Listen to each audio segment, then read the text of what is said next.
Students कैसे हैं आप लोग। उम्मीद करता हूं कि आप लोग स्वस्थ होंगे, मस्त होंगे, अपनी पढ़ाई में व्यस्त होंगे। दोस्तों मैं विनय विश्वकर्मा आपका स्वागत करता हूं आपके अपने चैनल विनय सर स्टडी में। तो दोस्तों आज के वीडियो में हम क्लास 12 फिजिक्स का मोस्ट इंपोर्टेंट टॉपिक को पढ़ेंगे। तो आज का टॉपिक हमारा है अनंत विस्तार की समतल आवेशित प्लेट के कारण, समतल आवेशित प्लेट या समतल आवेशित चादर के कारण किसी निकट बिंदु पर वैद्युत क्षेत्र की तीव्रता। तो दोस्तों आज के वीडियो में हम इस डेरिवेशन को सॉल्व करेंगे, तो वीडियो में लास्ट तक बनी रहिएगा। आज का वीडियो आपके लिए मोस्ट इंपॉर्टेंट है। अगर आप वीडियो पर नए हैं तो वीडियो को लाइक कर दीजिए, चैनल पर नए सब्सक्राइब कर दीजिए, बेल आइकन को प्रेस कर दीजिए, क्योंकि बोर्ड एग्जाम के हर इंपॉर्टेंट टॉपिक का वीडियो आपको चैनल पर डेली मिलता रहेगा। तो आइए देखते हैं। देखिए, माना कि हमने एक चित्र में बी सी डी एक अनंत विस्तार की आवेशित प्लेट है। यहाँ पे देखिए चित्र जो है बी सी डी जी, जो बी सी डी जी क्या है, एक अनंत आवेशित समतल प्लेट है जिसकी मोटाई क्या है, नगण्य है। इस प्रकार की प्लेट के दोनों पृष्ठों पर समान आवेश होता है। क्या होता है, दोनों पृष्ठ, यहाँ पे देखिए धन आवेश है तो दोनों पृष्ठ पर आगे और पीछे क्या होगा, समान आवेश, धन आवेश, दोनों आगे और पीछे दोनों पर क्या होगा, धन आवेश ही होगा। माना इसके प्रत्येक पृष्ठ पर आवेश का पृष्ठ घनत्व क्या है, सिग्मा है। आवेश पृष्ठ का कितना है, सिग्मा, इसके प्रत्येक पृष्ठ पर। यदि प्लेट धनावेशित है तो इसके कारण वैद्युत क्षेत्र की तीव्रता प्लेट के लंबवत बाहर की ओर होगी। यदि क्या होगा, यदि ये क्या है, धनावेशित है तो वैद्युत क्षेत्र की तीव्रता क्या होगी, इसके लंबवत होगी, बाहर की तरफ इसके लंबवत होगी। कहने का मतलब इसके साथ क्या 90 डिग्री का कोण बनाएगी। आगे देखिए, लंबवत होगी। और यदि प्लेट ऋणावेशित है तो तीव्रता प्लेट के लंबवत अंदर की ओर होगी, इस प्रकार से इसके अंदर की ओर होगी। तो देखिए यहाँ पे धनावेशित है यानी कि बाहर की ओर होगी। चित्र में धनावेशित प्लेट दिखाई गई है। माना प्लेट के निकट बिंदु P पर वैद्युत क्षेत्र की तीव्रता ज्ञात करनी है। यहाँ पे देखिए प्लेट के निकट हमें यहाँ पे बिंदु P दिया है जिस पर हमें वैद्युत क्षेत्र की तीव्रता ज्ञात करनी है। इधर हमारा P है और इधर क्या है, P डैश है। अब आगे देखिए, तो क्या करना पड़ेगा हमें, इसके लिए इस प्लेट के आर पार एक बेलनाकार गॉसियन पृष्ठ की कल्पना करते हैं। यहाँ पे देखिए एक बेलनाकार इसके बीच में पृष्ठ बना हुआ बेलन की तरह, एक बेलनाकार पृष्ठ की कल्पना करते हैं जिसकी अनुप्रस्थ काट P के परितः क्षेत्रफल अवयव डी है। यहाँ पे देखिए P के परितः यानी P के बगल में जो क्या है, इसका क्षेत्रफल, छोटा क्षेत्रफल यहाँ पे हमने लिया गया है, इसका क्या है, डी ए है। क्या है, डी ए है, जो शीट प्लेट के समांतर है, जो क्या है, इसके क्या है, समांतर है। इस प्रकार प्लेट रखा है उसके क्या है, ये समांतर, इस प्रकार से समांतर है। आगे देखिए,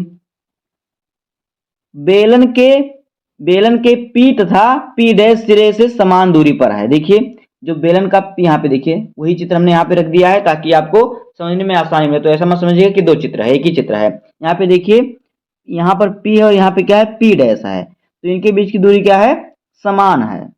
यहाँ जितना दूरी इस यहाँ से लेके इतना है, उतना दूरी यहाँ से लेके इतना भी, यानी इनके बीच की दूरी क्या है, समान है। सिरे P पर डी ए के प्रत्येक बिंदु पर वैद्युत क्षेत्र की तीव्रता वेक्टर E होगी। जो यहाँ पे देखिए ये है P वाला है, इसके सिरे पर वैद्युत क्षेत्र की तीव्रता जो होगी, प्रत्येक सिरे पर जो यहाँ पे क्षेत्रफल दिया है इसका डी ए, इस पर क्या होगी, वैद्युत क्षेत्र की तीव्रता क्या होगी, वेक्टर E होगी, तथा क्या होगी, समान होगी, वेक्टर E होगी, समान होगी। यह वैद्युत क्षेत्र की तीव्रता वेक्टर E पृष्ठ के लंबवत बाहर की ओर होगी। क्या होगी, पृष्ठ के लंबवत होगी, इस प्रकार से, और बाहर की तरफ होगी, इस प्रकार से। आगे देखिए, क्षेत्रफल अवयव डी ए को क्षेत्रफल सदिश वेक्टर डी ए से प्रदर्शित किया गया है। यहाँ पे देखिए वेक्टर डी ए से प्रदर्शित किया है, इस प्रकार से लिखा हुआ है वेक्टर डी ए, जो क्षेत्रफल है, सदिश है, जो वेक्टर ई की ही दिशा में होगा। ये जो है क्षेत्रफल क्या है, वेक्टर ई यानी विद्युत क्षेत्र की दिशा में ही होगा। तो क्या होगा, देखिए, तो अतः सिरे P पर इस पृष्ठ से गुजरने वाला कुल वैद्युत फ्लक्स तब क्या होगा, देखिए इस पृष्ठ पर जो ये वाला पृष्ठ है P वाला, यहां से गुजरने वाला कुल वैद्युत फ्लक्स देखिए किस प्रकार से होगा, फाई E बराबर होगा, सॉरी फाई P बराबर होगा, क्योंकि हम P वाले सिरे से देख रहे हैं। तो यहाँ पे हमारा P सिरा, यहाँ पे P डैश सिरा है, तो P वाले सिरे का पहले हम निकालते हैं। तो क्या हो जाएगा, इस पृष्ठ से गुजरने वाला कुल फ्लक्स होगा फाई पी बराबर vector E into vector D A, क्योंकि यहाँ पे वेक्टर ई और वेक्टर डी ए लिया है, क्षेत्रफल जो है vector E into vector D A. अब देखिए यहाँ पे हम जब वेक्टर को हटाएंगे तो हमारा क्या हो जाएगा, वेक्टर को हटाएंगे तो यहाँ पे हमारा हो जाएगा ई डी ए कॉस थीटा। तो देखिए कॉस थीटा यहाँ पर देखिए क्या है, इसके क्या है लंबवत है, इसके समांतर है, विद्युत क्षेत्र की तीव्रता के समांतर है जो क्षेत्रफल है। तो यहाँ पे थीटा का मान कितना हो जाएगा, 0 डिग्री हो जाएगा। तो यहाँ पे देखिए कॉस 0 डिग्री हो जाएगा। तो कॉस 0 डिग्री का मान कितना होता है, यहाँ पे क्या हो जाएगा कॉस थीटा हो जाएगा। तो कॉस 0 डिग्री का मान क्या हो जाएगा, 1 हो जाएगा। तो यहाँ पे हमारा कितना बचेगा, ई डी ए कॉस थीटा बचेगा, इतना हमारा बचेगा। आगे देखिए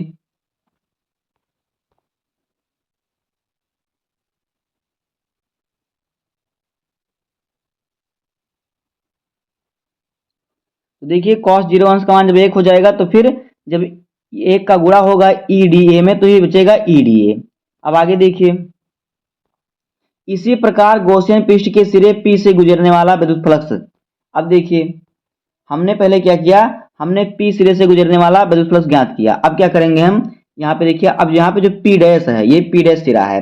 अब क्या करेंगे, P डैश सिरे से गुजरने वाला विद्युत फ्लक्स ज्ञात कर लेंगे इसी प्रकार से। तो देखिए तो इसी प्रकार से गॉसियन पृष्ठ के सिरे P डैश से गुजरने वाला विद्युत फ्लक्स फाई P डैश बराबर क्या होगा, ई डी ए होगा, क्योंकि दोनों समान ही है, इसी प्रकार से हो जाएगा। जिस प्रकार से ये है इसी प्रकार से इतना दोनों बराबर है तो उतना, क्योंकि दूरी भी इसकी समान है और यहाँ पर क्षेत्रफल भी उतना है। तो ये होगा P जो P डैश का होगा हो जाएगा फाई P डैश बराबर ई डी ए। अब देखिए आगे गॉसियन पृष्ठ के वक्र तल पर स्थित प्रत्येक बिंदु पर विद्युत क्षेत्र की तीव्रता, जो गॉसियन पृष्ठ है इस पर स्थित जो प्रत्येक बिंदु, इसके प्रत्येक बिंदु पर विद्युत क्षेत्र की तीव्रता, देखिए तीव्रता था बाहर की ओर खींचे गए अभिलंबोत परस्पर क्या होगा, इसके लंबवत होगा। तो देखिए अगर बाहर की तरफ खींचा जाएगा तो ये इसके लंबवत होगा। तो क्या करेगा, ये विद्युत क्षेत्र से क्या करेगा 90 डिग्री का कोण बनाएगा। तो यहाँ पे थीटा का मान कितना हो जाएगा, 90 डिग्री हो जाएगा। तो आगे देखिए तभी यहाँ पे क्या होगा, देखिए थीटा का मान कितना 90 डिग्री हो जाएगा। तो कॉस 90 अंश का मान कितना होता है, 0 होता है। तो इसलिए पृष्ठ से संपूर्ण पृष्ठ से गुजरने वाला विद्युत फ्लक्स क्या हो जाएगा, E into D A, vector E into vector D A कितना हो जाएगा, 0 हो जाएगा, यानी कि शून्य गुजरेगा। इस पूरे पृष्ठ से गुजरने वाला प्रत्येक बिंदु पर विद्युत क्षेत्र की तीव्रता बाहर था, इससे जो गुजरने वाला विद्युत फ्लक्स होगा क्या होगा, 0 हो जाएगा, शून्य हो जाएगा। अब आगे देखिए अर्थात गॉसियन पृष्ठ के वक्रतल से गुजरने वाला कुल विद्युत फ्लक्स कितना होगा, शून्य होगा। अतः बंद पृष्ठ जो बेलनाकार गॉसियन पृष्ठ है से गुजरने वाला कुल फ्लक्स, अब देखिए तो यहां से गुजरने वाला कुल फ्लक्स कितना हो जाएगा, शून्य हो जाएगा। अब हम क्या करेंगे, अब बेलनाकार से गुजरने वाला कुल विद्युत फ्लक्स ज्ञात कर लेंगे। तो देखिए क्या हो जाएगा, उससे गुजरने वाला कुल विद्युत फ्लक्स हो जाएगा फाई ई बराबर phi P plus phi P dash. तो फाई पी का मान कितना निकला था हमारा, यहाँ पे देखिए हमने फाई पी का मान निकाला है तो हमारा आया है E D A. Phi P का मान ई डी ए आया है, फाई पी डैश का मान भी ई डी ए आया है। और फिर जो जो पूरे पृष्ठ से विद्युत क्षेत्र की तीव्रता जो गॉसियन पृष्ठ वक्रतल है इसमें स्थित प्रत्येक बिंदु से गुजरने वाला विद्युत फ्लक्स कितना है, वो 0 आया है। जो गॉसियन पृष्ठ का वक्र है उस वक्रतल से गुजरने वाला फ्लक्स कितना है, 0 आया है। तो इसी को हम यहाँ पे रखेंगे। तो देखिए हमारा क्या हो जाएगा, कुल विद्युत फ्लक्स बराबर फाई ई बराबर phi P plus phi P dash plus वक्रतल से गुजरने वाला विद्युत फ्लक्स। तो देखिए फाई पी का आया था हमारा ई डी ए और फाई पी डैश का आया था ई डी ए, और वक्रतल से गुजरने वाला कुल विद्युत फ्लक्स कितना था, 0 था। अब हम करेंगे इसको जोड़ देंगे, तो यहाँ पे इसको जोड़ेंगे तो हमारा 0 है तो 0 हट जाएगा, 0 का कोई मतलब नहीं होता। ई डी ए और ई डी ए तो हमारा क्या हो जाएगा, 2 ई डी ए हो जाएगा, इतना हो जाएगा। तो यहाँ पे देखिए हमारा कितना आया, 2 ई डी ए आया। परंतु बंद पृष्ठ के अंदर समतल प्लेट का घिरा क्षेत्रफल कितना है, जो बंद पृष्ठ है वो जो समतल क्षेत्रफल है उसका घिरा हुआ जो क्षेत्रफल है कितना है, डी ए। जो समतल क्षेत्रफल है वो कितना है, दिया हुआ भी आपको डी ए है। तब ये क्या होगा, अतः इस पृष्ठ पर उपस्थित आवेश तो क्या हो जाएगा, Q बराबर सिग्मा इंटू डी ए हो जाएगा, ये इतना हो जाएगा। तो देखिए इतना जो होता है, जो सिग्मा इंटू डी ए होता है, ये आवेश क्यू के बराबर होता है, आवेश क्यू के बराबर इतना हो जाएगा।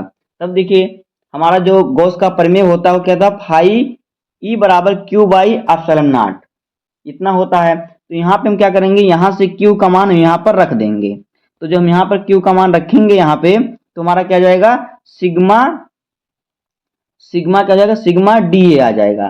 तो हमने यहाँ पे क्यू का मान रखा, तो हमारा देखिए क्या गया, क्यू का मान जब हमने यहाँ पे रखा तो हमारा देखिए क्या गया, फाई, यहाँ पे हमारा है क्या, यहाँ पे देखिए हमारा क्या है, देखिए यहाँ पे 2 DA हमारा है, तो हमारा आ जाएगा 2 DA बराबर क्या आ जाएगा, sigma D A cos theta, sorry sigma D A epsilon not, ये आ जाएगा, क्योंकि इतना जो है संपूर्ण विद्युत फलक से है गुजरने वाला। अब क्या करेंगे, गॉस के प्रमेय से ज्ञात कर रहे हैं, तो गॉस का प्रमेय इतना होता है, तो यहाँ से हम क्या करेंगे, इतने का बराबर करेंगे हम, और बराबर में गॉस का प्रमेय लिखेंगे। तो गॉस के प्रमेय में अगर हम क्यू का मान रख देंगे, तो क्यू का मान हमारा कितना है, सिग्मा इंटू डी ए है, तो यहाँ पे हमने रखा सिग्मा इंटू डी ए, और बटे हमारा एप्सिलॉन नॉट, तो हमने एप्सिलॉन नॉट लिखा।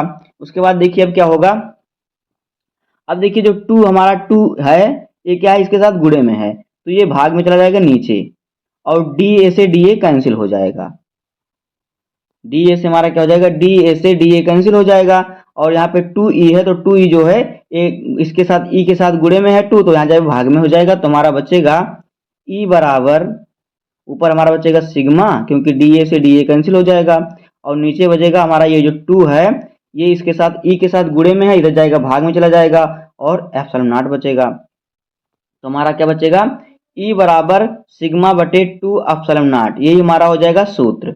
दोस्तों इसी प्रकार से हो जाएगा, आपको इसी प्रकार से लिखना है, इसी प्रकार से अपने कॉपी में लिखना है, इस प्रकार से बोर्ड एग्जाम में भी लिखना है, तभी आपको पूरे नंबर मिलेंगे। तो उम्मीद करता हूं कि आपको वीडियो पसंद आया होगा और यह डेरिवेशन समझ में आ गया होगा। अगर आपको वीडियो पसंद आए तो वीडियो को लाइक कर दीजिए, चैनल पर नए सब्सक्राइब कर दीजिए, बेल आइकन को प्रेस कर दीजिए, क्योंकि बोर्ड एग्जाम के हर इंपॉर्टेंट टॉपिक का वीडियो आपको चैनल पर डेली मिलता रहेगा। तो मिलते हैं किसी नेक्स्ट वीडियो में, तब तक के लिए धन्यवाद, जय हिंद।